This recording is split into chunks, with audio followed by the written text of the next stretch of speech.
नमस्कार दोस्तों, बहुत ही पावन समय आने वाला है क्योंकि जल्द ही शुरू होने जा रहे हैं चैत्र नवरात्रि और वो 9 दिव्य दिन जब माँ दुर्गा अपने भक्तों के घरों में विराजमान होती हैं और अपनी कृपा बरसाती हैं। लेकिन क्या आप जानते हैं कि नवरात्रि के पहले दिन घट स्थापना यानी कि कलश स्थापना पूरे 9 दिनों की पूजा का सबसे महत्वपूर्ण हिस्सा माना जाता है। और कहा जाता है कि अगर सही मुहूर्त और सही विधि से कलश स्थापना की जाए तो घर में सुख समृद्धि शांति और माता का आशीर्वाद हमेशा हमारे परिवार पर बना रहता है। लेकिन अगर छोटी सी भी गलती हो जाए तो पूजा का पूरा फल हमें प्राप्त नहीं होता। तो आखिर कलश स्थापना का सही और शुभ मुहूर्त क्या होगा, घट स्थापना कैसे करें और कौन-कौन से नियम हैं जिन्हें भूलकर भी नहीं तोड़ना चाहिए। आज की इस वीडियो में हम आपको विस्तार से बताएंगे। तो माँ दुर्गा के आगमन से पहले घट स्थापना कैसे करें, कलश स्थापना का शुभ मुहूर्त क्या होगा और इसके जरूरी नियम क्या होंगे। इसलिए वीडियो को अंत तक जरूर देखें ताकि इस चैत्र नवरात्रि में माता रानी की कृपा आपके और आपके समस्त परिवार पर बनी रहे। तो चलिए शुरू करते हैं।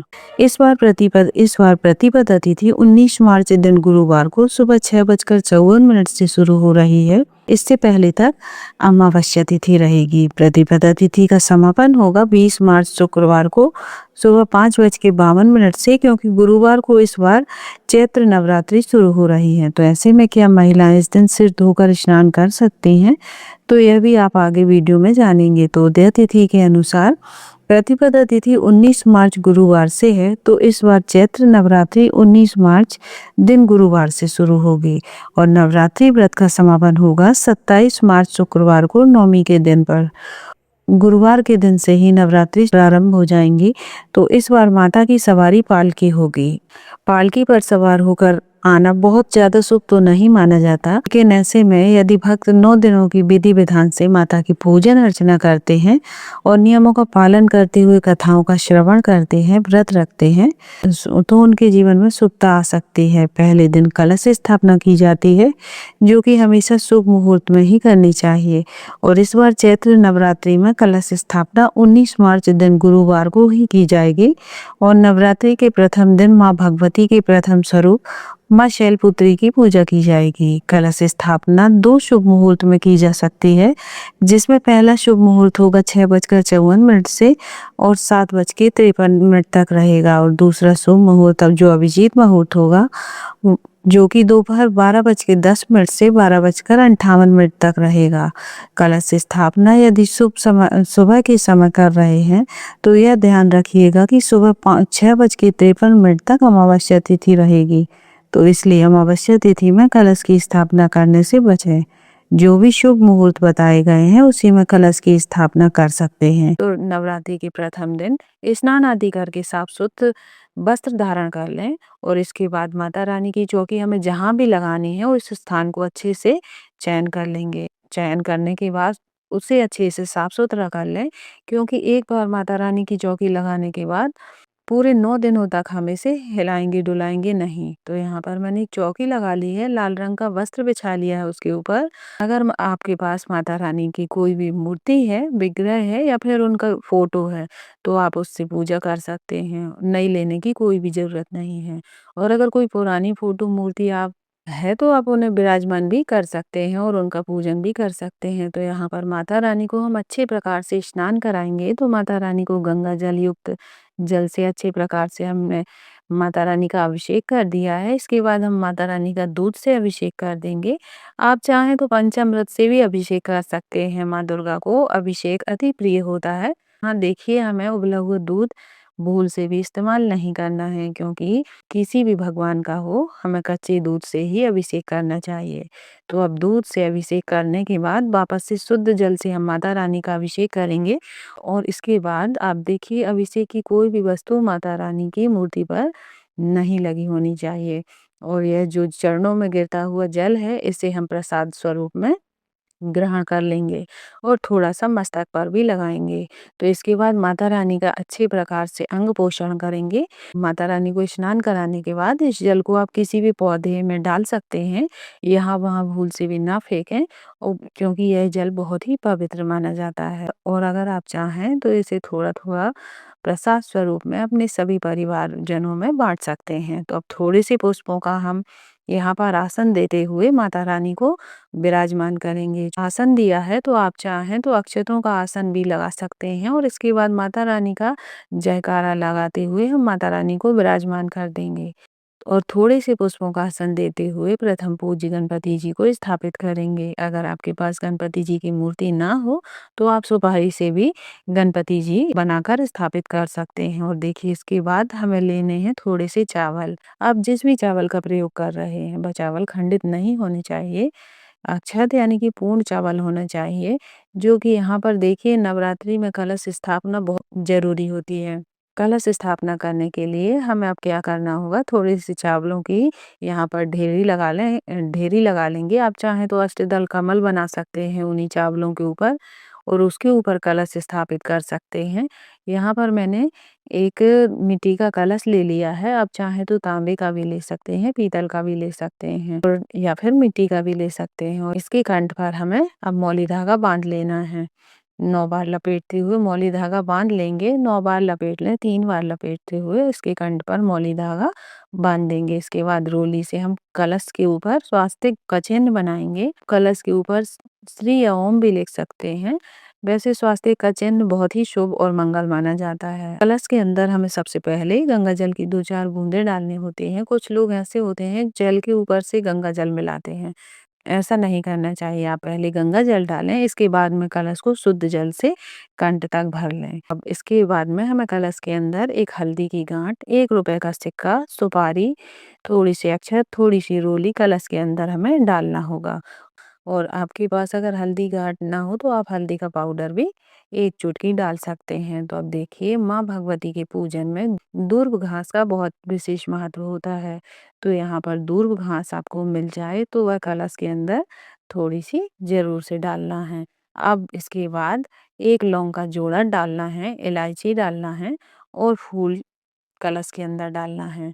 अब हमें क्या लेना होगा, कुछ आम के पत्ते या सूखे पत्ते हमें ले लेना है। आपको कोशिश करना है कि आपको आम के पत्ते मिल जाएं, तो उन्हें 5, 7 या 9 की संख्या में ले लें और आम के पत्तों को देखिए चंदन और रोली से टीका कर लेंगे। कोई भी वस्तु हमें खाली नहीं छोड़नी है और कलश के ऊपर पत्तों को अच्छे से सजा देंगे। अब हमें चाहिए कि एक जटा वाला पानी वाला नारियल हिलाकर आप अच्छे से देख लीजिए कि पानी उसमें होना चाहिए। तो ये नारियल का जो मुख है वह आपको अपनी तरफ करना होगा। तो इस तरीके से नारियल का मुख करते हुए आप कलश के ऊपर रख सकते हैं। तो नवरात्रि में जो भी कलश स्थापना करते हैं आप उसके ऊपर पानी वाला ही नारियल रखना चाहिए। तो अब नारियल को लाल कपड़े से आप अच्छे प्रकार से लपेट लें या फिर आप चुनरी हो अगर आपके पास तो आप चुनरी से भी लपेट सकते हैं। और यहाँ पर कलावी की सहायता से अच्छे से चुनरी को बांध दिया है। तो नारियल को इस तरीके से रखते हुए माता रानी का नाम लेते हुए हम कलश को स्थापित करेंगे। अब देखिए अगर चैत्र नवरात्रि में आप खेतरी करते हैं तो इस तरह से आपको जो बोने हैं, कोई भी साफ सुथरी जगह की मिट्टी लें, रात में भी जो भिगाने के लिए डाल दें, इसके ऊपर से आपको मिट्टी डालनी होगी। तो यहाँ पर आप चाहें तो रेत या बालू का प्रयोग भी कर सकते हैं। वह किसी भी पवित्र नदी की रेत अगर आपके पास है तो आप उसके अंदर आप जो बो सकते हैं। तो इस तरह से मिट्टी का एक कुंडा आपको लेना है। आप जो उसमें जो बोकर जवारों को स्थापित कर लें। अब देखिए यहाँ पर अखंड जोत जलाते हैं तो उसके लिए एक बड़ा सा पीतल का आपको दिया ले लेना है। और अगर आपके पास दिया ना हो तो आप मिट्टी का बड़ा दिया भी ले सकते हैं। उसके अंदर रुई की या कलावी की बाती लगाकर तिल का तेल या शुद्ध देसी घी की व्यवस्था अगर आपके पास है तो आप उसे डाल सकते हैं। इसके बाद में हम नवग्रहों की स्थापना करेंगे। तो देखिए कोई भी विधि अगर आप नहीं करना चाहते तो आप इस छोड़ सकते हैं। तो चावलों की छोटी-छोटी 9 ढेरियाँ बना लेंगे। इसके ऊपर सुपारी, सिक्का रखते हुए हम नवग्रहों की स्थापना करेंगे। तो रात्रि में माता रानी के साथ-साथ बहुत से लोग नवग्रह की भी पूजन करते हैं। तो यहाँ पर सारी स्थापना हमारी हो गई है। माता रानी की भी स्थापना हो गई, कलश की भी स्थापना हो गई, जवारों की भी स्थापना हो गई और नवग्रहों की भी स्थापना हो गई। तो अखंड ज्योत की भी स्थापना हमने कर ली है। तो अब इसके बाद में हम अखंड ज्योत को प्रज्वलित करेंगे और सीधे हाथ में पुष्प अक्षत लेकर माता रानी से ऐसी प्रार्थना करेंगे कि हे माँ, हमने 9 दिनों के लिए आपको स्थापित किया है। इन 9 दिनों में हमसे हमारे परिवार के किसी भी सदस्य से पूजा में कोई भूल चूक हो जाए तो उसे क्षमा करें। और ऐसा बोलने के बाद पुष्प माता के चरणों में हमें छोड़ देना है। अब देख, स्नान के भाव से गंगा जल और फूल की सहायता से हम सभी को जल छिड़कते हुए स्नान करा देंगे। इसके बाद में थोड़ा-सा जल हमें ज्वारों में भी सींचना होगा और बहुत ज़्यादा जल नहीं भरना है, थोड़ा-थोड़ा ही जल हमें डालना होगा। आप इसके बाद देखिए, वस्त्र के भाव से गणपति जी को कलावा अर्पित करेंगे। प्रथम पूज्य गणपति जी का चंदन रोली से तिलक कर लेंगे और तिलक के ऊपर जैसे है अक्षर लगा देंगे, अक्षर लगाएंगे। और लाल गुलाब या फिर लाल गुड़हल का फूल मिल जाए तो आप श्री गणेश जी को जरूर से अर्पित करें। दूर्व घास उन्हें बहुत प्रिय होती है तो बस जरूर से अर्पित करें। अब इसके बाद माता रानी को वस्त्र के भाव से यहाँ पर लाल चुनरिया हम अर्पित करेंगे। नवग्रह जो हमने स्थापित किए हैं उनमें थोड़ा थोड़ा सा कलावा वस्त्र के रूप भाव से, उन्हें भी वस्त्र के भाव से कलावा तोड़-तोड़ के हम अर्पित कर देंगे। यहाँ पर अगर आप चाहें तो नवग्रह को जनेऊ भी अर्पित कर सकते हैं। अब हम माता रानी के जो वाहन से हैं उसे भी हम सब जगह चंदन रोली से तिलक कर देंगे। और यहाँ पर कलश देवता को, ज्वारों को, अखंड ज्योत को, सभी को हम तिलक करेंगे, क्योंकि देखिए अखंड ज्योत और ज्वारों में साक्षात माता रानी का वास होता है। साथ में नवग्रहों को भी हम तिलक कर देंगे। सावधानी पूर्वक नवग्रहों को तिलक करिएगा, क्योंकि सुपारी जो है इस जगह से अब हिलनी नहीं चाहिए। अगर आपको गुड़हल का फूल मिल जाता है तो माँ को अर्पित करें, वरना लाल रंग का जो भी फूल आपको मिल जाए आप अर्पित कर सकते हैं। फूल आपके पास उपलब्ध हो सके, आप माता रानी को अर्पित जरूर करें। नवरात्रि के पूरे 9 दिन बहुत रौनक होती है और बहुत धूमधाम से पूजन किया जाता है। कई जगह जगराते होते हैं और कई जगह सुंदर सुंदर झांकियां माता रानी की सजाई जाती हैं। तो हम देखिए, फूल अर्पित करने के बाद तो यहाँ पर माता रानी को विशेष रूप से नवरात्रों में बतासे का भोग जरूर से लगाया जाता है। कुछ हो ना हो, बतासे का भोग जरूर ही प्रेम पूर्वक माता को अर्पित करना चाहिए, तो माँ उसे स्वीकार करती है। ऊपर से एक फूल वाली लौंग का जोड़ा जरूर रखते हैं। साथ में जो भी आपके पास फल हो, ऋतु फल हो, मेवा मिष्ठान जो भी आपके पास घर पर उपलब्ध हो, प्रेम से आप माता रानी को उनका भोग लगा सकते हैं। नवरात्रि में माता रानी को प्रसन्न करने के लिए 9 दिन अलग अलग चीज़ों का भोग लगाया जाता है, जिसमें अलग अलग फलों की प्राप्ति होती है। तो पहले नवरात्रि को देसी घी का भोग लगाया जाता है, जिससे बीमारियां खत्म होती हैं।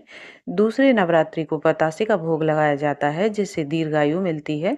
और तीसरे नवरात्रि को दूध का भोग लगाया जाता है, जिससे धन की प्राप्ति होती है। और चौथे नवरात्रि को मालपुआ का भोग लगाया जाता है, इससे सुख की प्राप्ति होती है। और पांचवें नवरात्रि को केले का भोग लगाया जाता है, केले का भोग लगाने से बुद्धि की प्राप्ति होती है। और छठे नवरात्रि को शहद का भोग लगाया जाता है, शहद का भोग लगा सकते हैं या फिर आप पान का भोग भी लगा सकते हैं, इससे हमें सौंदर्य की प्राप्ति होती है। सातवें नवरात्रि को गुड़ का भोग लगाया जाता है और इससे दुखों का नाश होता है।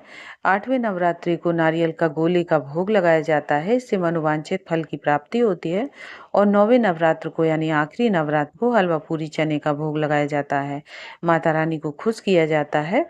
अब इसके साथ ही नवरात्रि के किसी भी एक दिन आप माता रानी को सुहाग का सामान जरूर से अर्पित करें। और उसकी और आपकी इच्छा है कि आप 2 वस्तुएं, 5 वस्तुएं, 7 वस्तुएं या फिर आप 16 श्रृंगार भी अर्पित कर सकती हैं। और श्रृंगार अर्पित करने के बाद पूरे 9 दिनों तक यहीं रखा रहने देना है। अब इसके बाद आपको मुख शुद्धि के लिए एक पान का पत्ता ले लेना है, उसके ऊपर एक बतासा रख लेना है, एक लौंग का जोड़ा रख लेना है, एक इलायची रख लेनी है। और अब हम माता रानी को यह समर्पित कर देंगे। और सभी को फिर भोग अर्पित करने के बाद जल से आचमन 3 बार आचमन करना ना भूलें, क्योंकि अक्सर ऐसा होता है कि हम भोग तो रख देते हैं मगर जल रखना भूल जाते हैं। तो वहाँ पर 1 लोटा जल भरकर भी जरूर से रखिएगा। अब इसके बाद हमें एक उपला ले लेना है, उपले का टुकड़ा ले लीजिए और हमें इसे जला लेना है। आप चाहें तो गैस पर भी जला सकते हो, नहीं तो आप एक कपूर रखकर भी उपले को जला सकते हैं। इसके बाद हम हवन करेंगे। तो सबसे पहले आप अग्नि देव का पूजन करेंगे। तो इसके बाद में 5 आहुतियाँ घी की दें। इसके बाद में हम हवन सामग्री की 9 या 11, 21 जितनी भी आपकी इच्छा हो आप उतनी आहुतियाँ दे सकते हैं। और माता रानी को किसी भी मंत्र पे आहुतियों को उन मंत्रों के साथ दे सकते हैं। और देखिए, अगर गाय के गोबर के उपले मिल जाते हैं तो उन पर ही हवन करें। देखिए, बहुत से लोग कपूर के ऊपर हवन करते हैं, तो ऐसा ना करें, उपले के ऊपर ही हवन किया जाता है। अगर आप नवरात्रि के 9 दिनों में हवन नहीं कर पाते तो आप प्रथम दिन, पंचमी के दिन और अष्टमी के दिन इन दिनों में ज़रूर से हवन कीजिए, जिससे आपको माता रानी की पूजा का संपूर्ण फल प्राप्त होगा। तो हवन करने के लिए हमें सबसे पहले 5 बार घी की आहुतियाँ देनी होती हैं। उसके बाद में हवन सामग्री की 5 बार आहुतियाँ देनी होती हैं। और इसके बाद में हवन कैसे किया जाता है, तो सबसे पहले हमें गणेश जी के नाम से हवन करना होता है। उसके बाद हमें इष्ट देव के नाम से आहुति देनी होती है, फिर कुल देवता के नाम से देनी होती है और इसके बाद में 108 आहुतियाँ माता रानी के नाम से लगा देनी होती हैं। इस तरीके से हमारा हवन संपूर्ण हो जाता है और इसके बाद में हमें 3 बार जल फिराते हुए आचमन कर लेना होता है। इस तरीके से आपको संपूर्ण नवरात्रि के हवन का फल प्राप्त हो जाता है। और इसके बाद में आप घर परिवार के सभी जन मिलकर बड़े प्रेम पूर्वक से माता रानी की आरती गाएं, उनकी आरती उतारें और अब आरती करने के बाद हाथ जोड़कर माता रानी की पूजा में हो रही कमियों के लिए, भूल चूक के लिए हम प्रार्थना करेंगे। और इसके बाद अगर दुर्गा माँ से संबंधित आप कोई भी पाठ करते हैं तो उसका पाठ जरूर से कर लें, जैसे दुर्गा सप्तशती, दुर्गा चालीसा, दुर्गा स्तुति, या फिर लोग रामायण का भी पाठ करते हैं। तो अगर आप करना चाहते हैं तो शुरू कर सकते हैं और आप इस तरह से नवरात्रि के प्रथम दिन की स्थापना कर लेनी है। तो पूजा कैसे करनी है इस वीडियो में मैंने आपको पूरी तरीके से समझाने की कोशिश की है। वीडियो अगर आपको थोड़ी भी अच्छी लगी हो, यूज़फुल लगी हो, तो आप वीडियो को लाइक शेयर करना ना भूलें। मेरे चैनल प्रियंका धर्म ज्ञान को सब्सक्राइब करें।